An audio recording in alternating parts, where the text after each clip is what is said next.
PDKT ya, PDKT.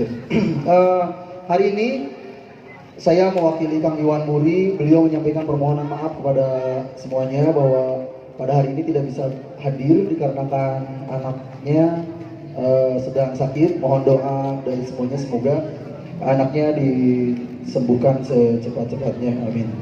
Oh ya, hari ini telah hadir di tengah kita ada Pak Dery Hudaya, dosen muda berbakat, multi talenta, stylist, idaman ibu-ibu pencari mantu. Di samping saya juga ada mahasiswa dari Stisi Jogja, jauh-jauh dia datang ke sini, pingin datang ke sini katanya. Saya nggak tahu dia habis berapa uang tuh untuk ongkos ke sini. Ada Kang Gaspar Sutarji, beliau sangat kompeten di bidang seni, tahu berbagai hal tentang seni. Jadi kita nanti bisa tanya-tanya tentang perspektif dia tentang karya seni yang dibikin oleh Kang Iwan Muri ini. Jadi ini konsepnya adalah ngobrol santai, durasinya hanya setengah jam mungkin ya, atau sesempit mungkin karena nanti banyak penampil yang lain yang mau menghibur, ada barisan penggembira di antara kita. Langsung saja kita ngobrol, buka ngobrolnya, jadi kalian boleh simak dengan santai ataupun sambil nongkrong, sambil jalan-jalan juga boleh ya. Baik, di samping saya sudah ada Pak Dery Hudaya. Kita coba buka dari perspektif Pak Dery Hudaya tentang kegiatan ini atau tentang seni yang sedang dipamerkan, seni rupa ya, sedang dipamerkan. Kita akan menggali perspektif dari salah satu narsum kita ya, Pak Dery ya.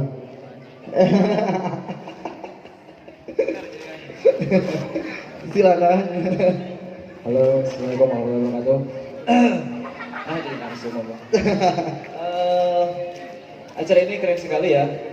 Seni rupa bukan seni yang populer, tapi sebetulnya seni rupa itu sangat dekat dengan kehidupan kita sehari-hari. Saat kita ke jalan, ada baliho, ada poster. Itu juga seni rupa. Kemudian kita berhenti di lampu merah, banyak kabel ya, yang acak-acakan gitu. Itu juga rupa karena kita lihat. Kemudian ada cat yang tiap tahun diganti, cat masjid, cat rumah, cat Bapak Odi gitu. Setiap tahun rumahnya ganti. Itu artinya ada kesadaran seni rupa. Karena pengen lihat enak dipandang. Kemudian masuk ini ya, masuk era visual, era digital. Kita main media sosial ya Bang. Dan itu juga sangat visual sekali dunianya. Jadi kalau saya tadi malam ngelamun ya, karena ditodong sama Mbak Elsa, harus jadi moderator. Karena sebelumnya saya nggak pernah jadi moderator. Biasanya jadi pengacau acara. Kalau yang saya rasakan, zaman sekarang itu kayak kembali ke masa silam. Zaman dulu orang hidup di goa-goa dan hidupnya dengan visual, dikelilingi oleh lukisan-lukisan, tapi itu bentuknya sakral. Tapi kalau sekarang kan bukan sifat spiritualnya, tapi justru dikritik sebagai sampah visual gitu. Di TikTok, di Instagram, di YouTube, apalagi sebentar lagi musim kampanye, itu banyak orang yang nempel-nempel gambar seenaknya, nggak tahu tata warna, nggak tahu garis, nggak tahu apa gitu ya. Artinya kita bermasalah dengan itu. Dan kalau sampah itu ada di mana-mana, artinya kita bisa stres ya Pak ya. Iya. Sampah sih soalnya. Dan mudah-mudahan kita dapat pencerahan dari Kang Gaspar, mahasiswa isi apa sih? Jakarta, Institut Seni Islam. Indonesia. Oh iya, Indonesia. Islam bisa. Islam bisa ya. Gimana perspektif orang aja? Oke. Karena lumpuh ya Pak ya, nggak saya Institut Syariah Beliau asli orang Jakarta, pernah sekolah di Aminul Oh iya. Aminul Umar, dan sekarang kuliah di Jogja. Tapi kenapa sekarang kuliahnya milih di Jogja gitu? Ada perbedaan nggak? Kenapa aku kayak gak betah gitu di Jakarta ya? Soalnya lahir di Jakarta, keluarga di Jakarta, sekolah di Garut, di mana aja. Terus sekarang lulusin kuliah malah ke Jogja, kalau di Jakarta juga kan cantik-cantik. Gimana, Kang? Oke, assalamualaikum warahmatullahi wabarakatuh. Waalaikumsalam warahmatullahi wabarakatuh. Sebelumnya terima kasih kepada Abah dan terima kasih kepada SMP Negeri 2 Singajaya Singajaya. yang sudah mempersilahkan saya untuk talk show bareng-bareng gitu. Terus semoga pada sehat semua. Amin. Kesehatan itu penting karena dengan berjalannya acara ini kesehatan harus terjaga. Sejuk sekali. Subhanallah.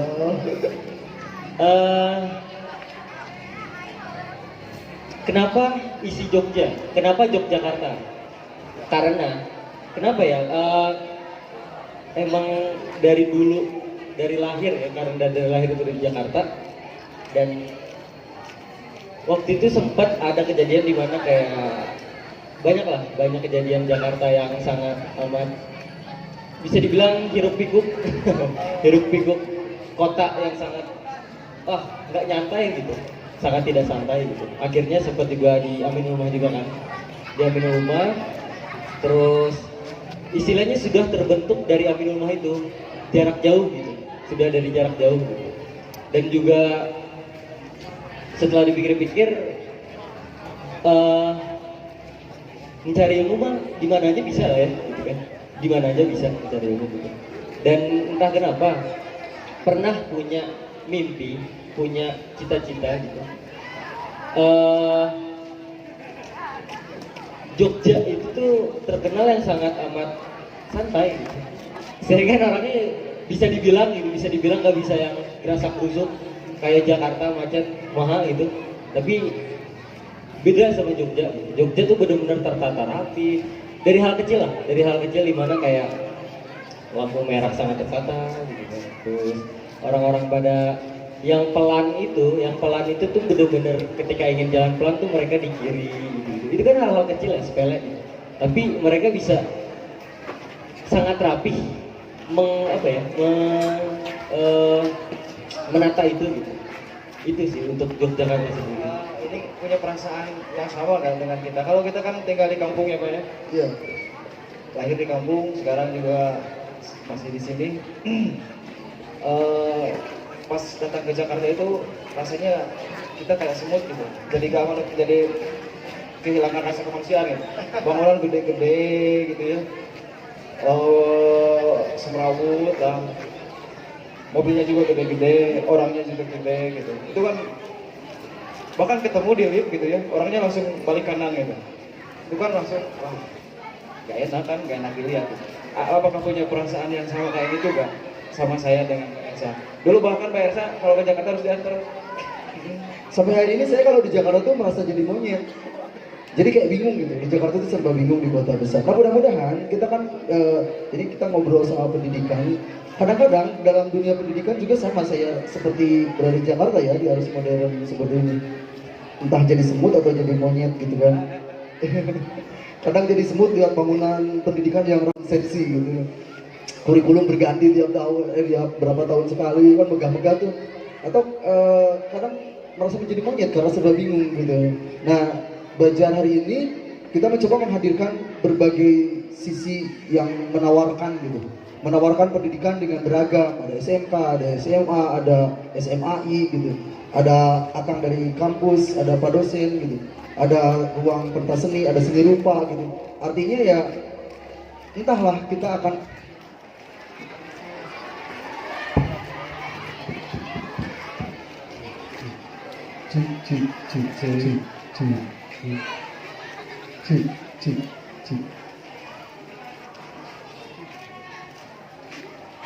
Halo. Entahlah kita akan dibawa pada kebingungan atau itu kekerdilan gitu. Nah makanya mungkin hari ini semoga acara ini dengan seperti ini kita tidak terlalu seperti itu. Nah tadi pertanyaan seperti katakan Dery, ada perasaan seperti itu nggak sih? yang saya rasakan pribadi apa ya? Boleh pribadi atau gerombolan juga nggak apa-apa. Mewakili Aminul Umah misalnya gitu. Oke, untuk kalau pribadi, untuk Jakarta, kenapa bisa begitu gitu Bang? Karena ini mah ya perasaan sendiri ya, bisa jadi so tahu gitu kan. Karena mungkin apa ya, kota mungkin ya, kota yang lingkungan yang sangat terusuk gitu. Jadi kebawa ke kehidupannya sendiri gitu. Jadi bisa dibilang kayak memang sih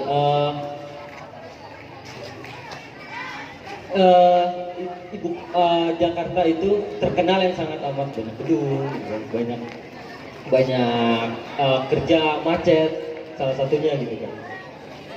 Tapi mungkin karena di sana sangat banyak program kerja bla bla bla gitu kan. Jadi kalau menurut saya sendiri gitu, mereka tuh terpengaruh akan hal itu. Jadi secara tidak sadar mungkin. Soalnya gini loh, waktu itu ada di pengalaman gitu. Sempet waktu pertama kali banget ke Jogja, pertama banget. Kenalan lah bla bla bla. Dan akhirnya, oh dari mana mas? Gitu kan. Oh aku dari Jakarta. Jakarta gitu kan. Oh Jakarta mana? Jaksel bla bla bla gitu. Itu tuh pandangannya itu sangat gimana ya, bisa dibilang oh Jakarta tuh sudah terkenal seperti ini gitu. Stereotip gitu ya. Betul. Sangat apa ya, sudah dipandang seperti itu. Sedangkan ya nggak semuanya sebenarnya seperti itu. Beberapa orang yang memang tinggal di Jakarta atau beberapa orang yang memang lahir di sana dengan lingkungan yang seperti itu gitu kan. Itu sih itu sebenarnya membentuk gitu. Jadi terkadang ya saya pribadi gitu kan, ketika memang disudutkan, bukan disudutkan ya,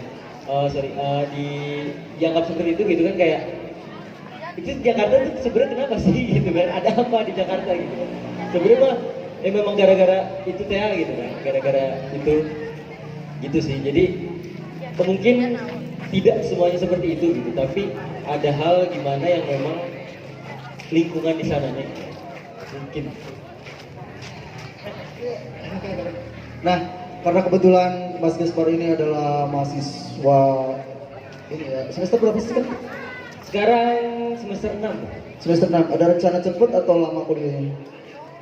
Lama aja deh. Lama ya, biar matang. Kalau Pak Dery itu bilang kuliah itu harus lama karena biar matang katanya.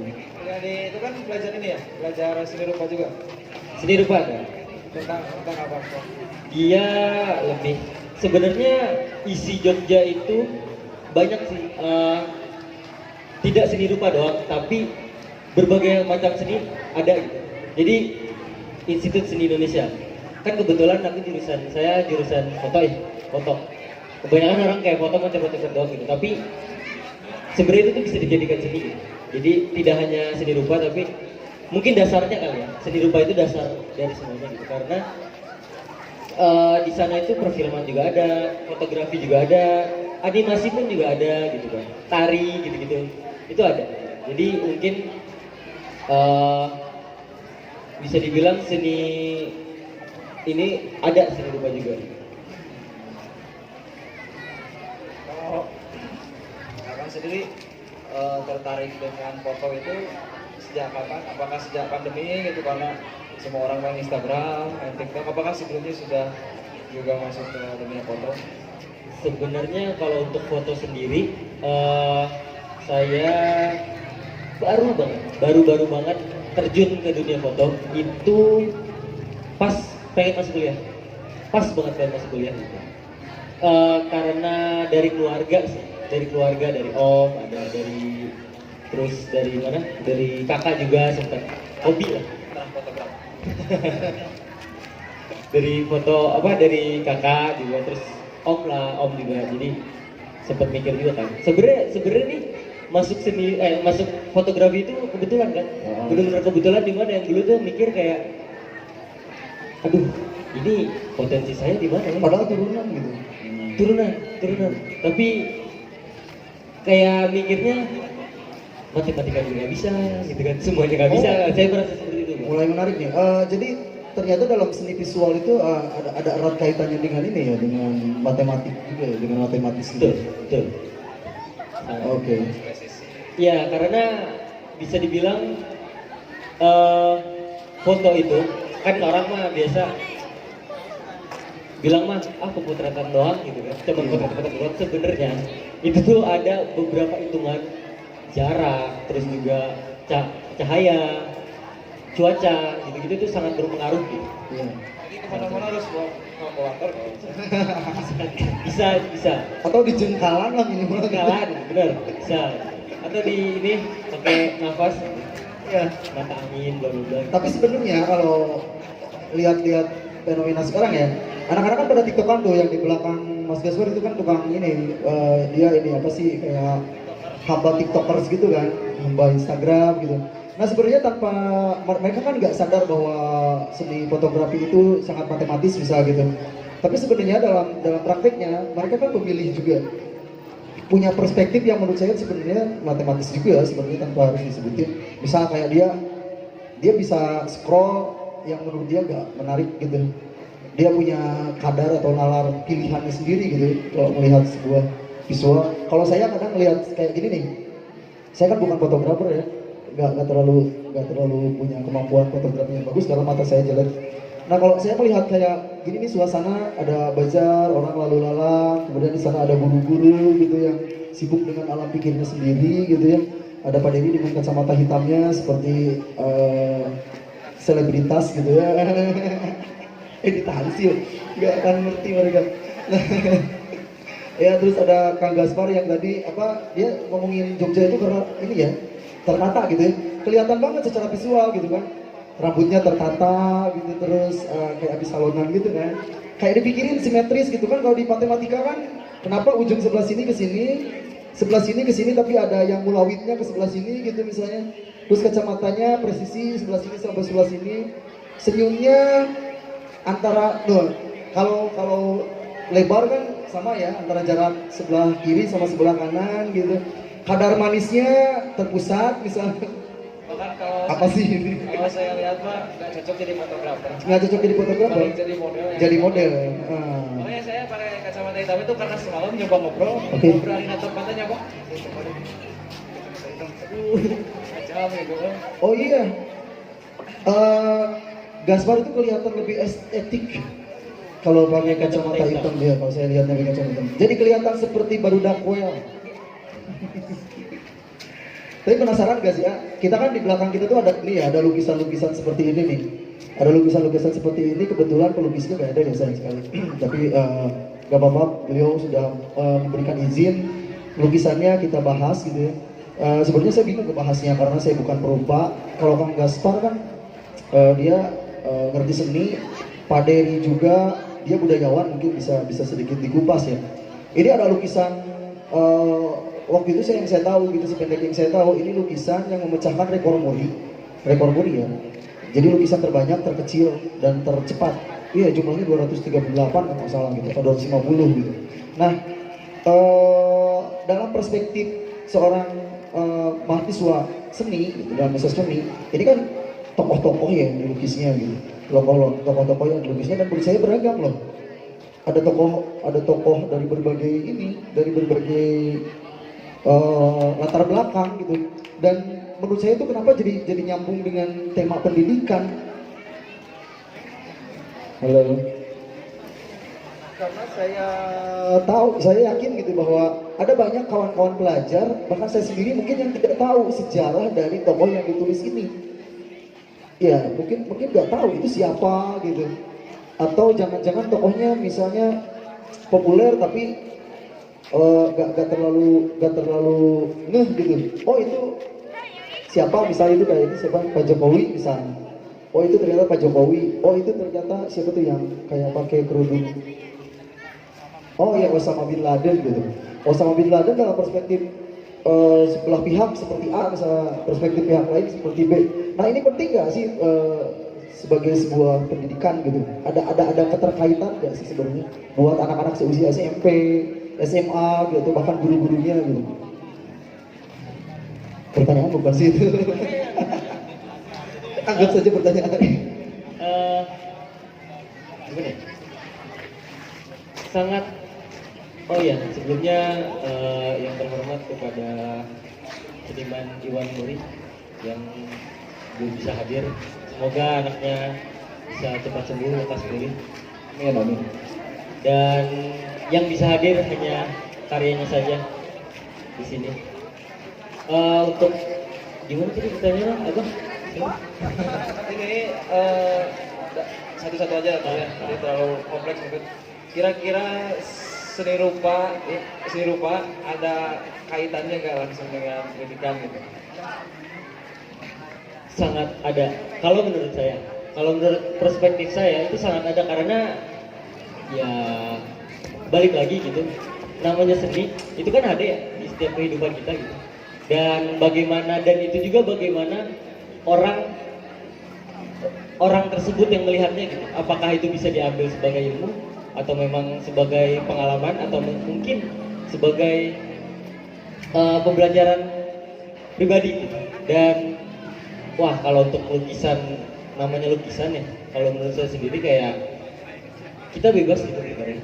Dimana yang memang mau mencantumkan itu sejarah, mau itu coret-coretan doang gitu kan, mau itu ada pendidikannya, mau itu cuman keluh kesah diri sendiri gitu kan, itu sangat bisa diambil gitu. Dan yang bisa ngambil itu benar-benar diri yang melihatnya gitu. Kalau untuk kan di sini banyak beberapa orang yang kita kenal dan beberapa orang yang kita tidak kenal juga gitu kan. Dan tapi kebanyakan pasti yang kenal gitu kan. Kenapa beliau Iwan Muri ini bisa melukisnya gitu, pasti beliau juga terkenal. Beliau ini di sini sangat terkenal gitu. Gini, untuk berarti masuknya ke seni ya kan? Di sini kan seni gitu kan. Kalau menurut saya sendiri gitu, di kehidupan kita tuh sebenarnya juga banyak seni ya gitu. Bener-bener kayak dengan kita berjalan, dengan kita bernafas gitu, itu bener-bener seni gitu. Dan melukis pun juga banyak seninya gitu. Yang terpenting ada cerita gitu di dalamnya. Benar-benar ada cerita di dalamnya dan ada yang ingin disampaikan dari sang pengkarya. Nah,